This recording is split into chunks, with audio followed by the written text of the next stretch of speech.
आज मैं कक्षा 5 के विद्यार्थियों को विषय गणित अध्याय 9 डिब्बे और स्केच बॉक्सेस एंड स्केचेस के बारे में जानकारी दूंगी। तो बच्चों, इस पाठ में हमको डिब्बों के बारे में तथा स्केचेस के बारे में जानकारी प्राप्त करनी है। तो हम यहाँ हमारा पाठ शुरू करते हैं। तो देखिए, गणित विषयक अंग्रेजी शब्द। तो बच्चों, यहाँ कुछ हिंदी शब्द के अंग्रेजी शब्द बताए गए हैं जो हम पढ़ेंगे।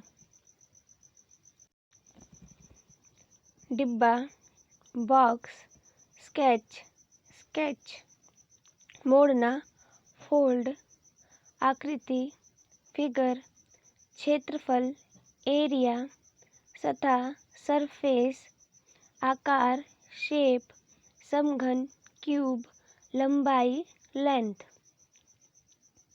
चौड़ाई, ब्रेथ, ऊंचाई, हाइट, वर्ग, स्क्वायर, बाजू, साइड, शंकु, कोन, बेलनाकार, सिलेंडर, त्रिभुज, ट्रायंगल, वृत्त, सर्कल, परिमाण, आयाम, डायमेंशन। तो बच्चों, ये कुछ हिंदी शब्द के यहाँ हमें स्पेलिंग तथा उनके नाम बताए गए जो हमने पढ़े। आगे देखिए, प्रश्न 1, डिब्बे बनाने के लिए नीचे 4 आकार दिए हैं। बिंदु वाली रेखाओं से इन सभी को मोड़ा जा सकता है। इनमें से किस आकृति की सहायता से डिब्बा बन सकता है? तो बच्चों, यहाँ हमें 4 आकृति दी गई हैं। तो किस डिब्बे की सहायता से, मतलब किस आकृति की सहायता से डिब्बा बन सकता है? तो आंसर आएगा, इन आकृतियों को जो ये रेखा है, बिंदु है, वहाँ से मोड़ सकते हैं। तो अगर इधर से मोड़ेंगे तो डिब्बा नहीं बनेगा, अगर इस तरह मोड़ेंगे तभी भी डिब्बा नहीं बनेगा।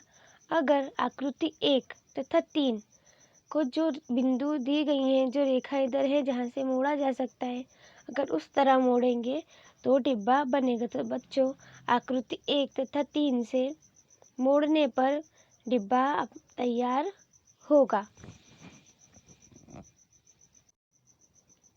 अब देखिए, प्रश्न 2, एक वर्गाकार स्क्वायर कागज की सहायता से बुद्धा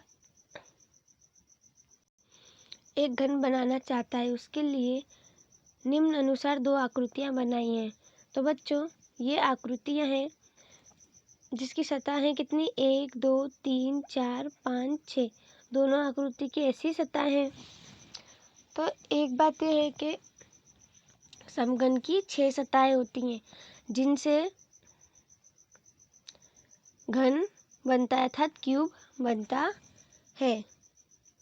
अब देखिए, ए, क्या ये दोनों आकृतियां को मोड़ने फोल्ड पर एक घन बना सकता है? तो आंसर आएगा हाँ। अब देखिए, सी, समघन की प्रत्येक बाजू का क्षेत्रफल कितना होगा? तो आएगा 6 वर्ग सेमी। डी, समघन की कुल कितनी सतह होती है, सरफेसेस होती है? तो आंसर आएगा आपका 6 सतह, जो मैंने आपको पहले बताया। अब आगे देखिए, तीसरा, उचित जोड़ियां शेप में लाइए।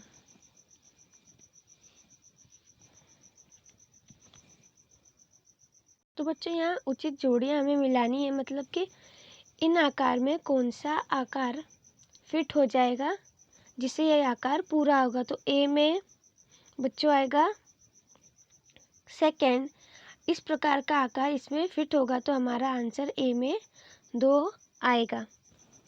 अब देखिए, बी में आंसर आएगा हमारा चौथा, ये वाला आकार इसमें आ जाएगा, तो हमने यहाँ लिखा है 4th नंबर। सी में ये जो शंकु आकार जैसा है उसमें आएगा पहला, सेम उसी की तरह। तो सी में आंसर आएगा पहला। डी में आएगा तीसरा,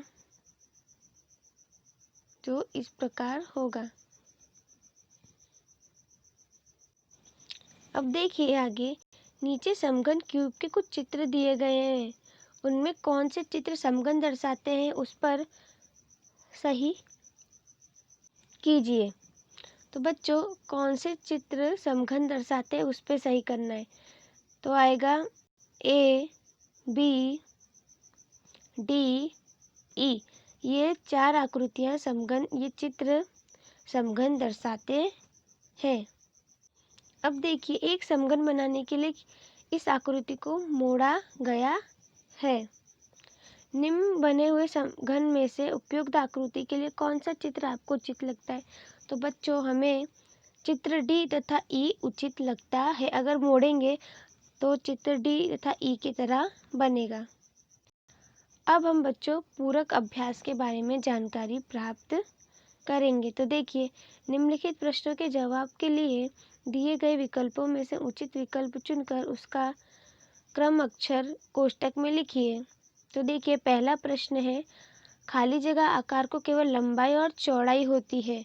तो आंसर आएगा ए, द्विआमी।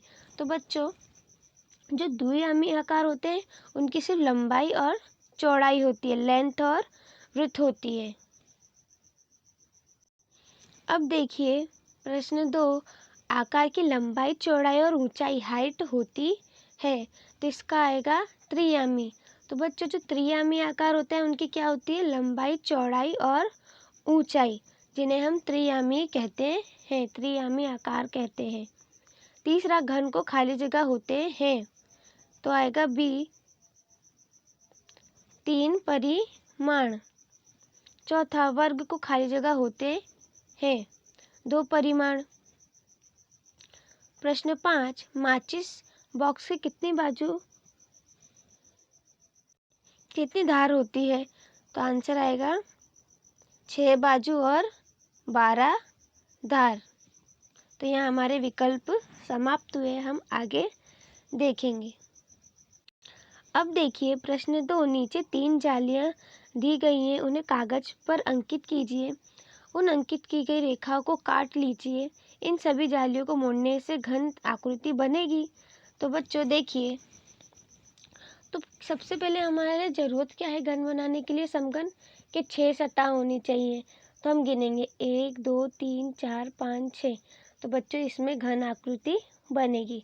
अब दूसरी चित्र देखते हैं, 1, 2, 3, 4, 5, 6।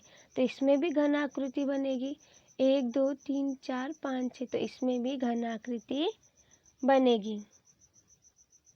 तीनों चित्र से कागज पे अगर अंकित करेंगे और काटेंगे तो इन जालियों से घन आकृति बनेगी।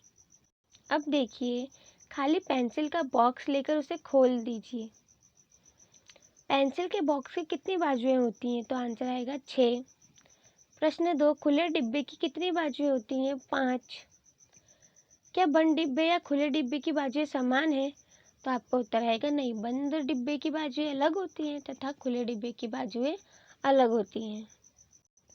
अब देखिए, उचित जोड़िए, मिलाइए। तो बच्चों, पहले हमें दिया गया है वृत्त। तो इसका आंसर आएगा वृत्त यानी सर्कल। तो इसे हम वृत्त कहते हैं, जो ए में आएगा हमारा आंसर 5th। अब देखिए, बी में है ये आकृति जिसे हम बेलनाकार कहते हैं। तो आंसर आएगा 3। अब है सी,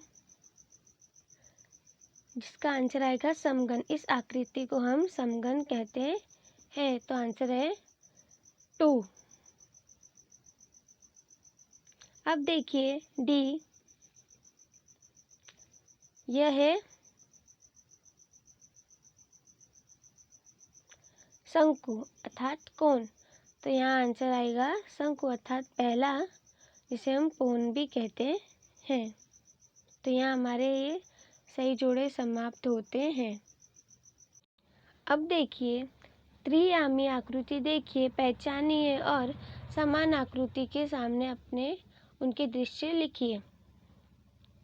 देखो हमें ये त्रिआयामी आकृति दी गई है।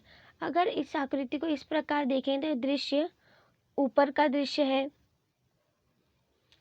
अगर इस तरह आकृति देखेंगे तो ये आगे का दृश्य है। अगर तीसरी आकृति देखेंगे तो दृश्य किनारे का है। अब देखिए, भिन्न भिन्न दिशाओं में से देखिए एक मॉडल के दृश्य को देखिए, उन्हें पहचानिए और रिक्त स्थान भरिए। तो अगर इस तरह आकृति देखेंगे तो ये ऊपर से है। अगर इस प्रकार आकृति देखेंगे तो ये आगे से है। और अगर इस प्रकार आकृति देखेंगे तो ये साइड अर्थात बाजू से या किनारे से है। अब देखिए,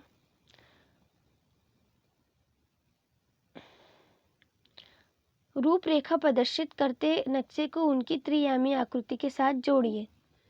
तो बच्चों देखो, हमें इनको एक साथ जोड़ना है। तो पहले में आएगा सेकंड आकृति जो सेम लग रही है, मतलब पहले का ए का आंसर आएगा 2, बी का आंसर आएगा 3,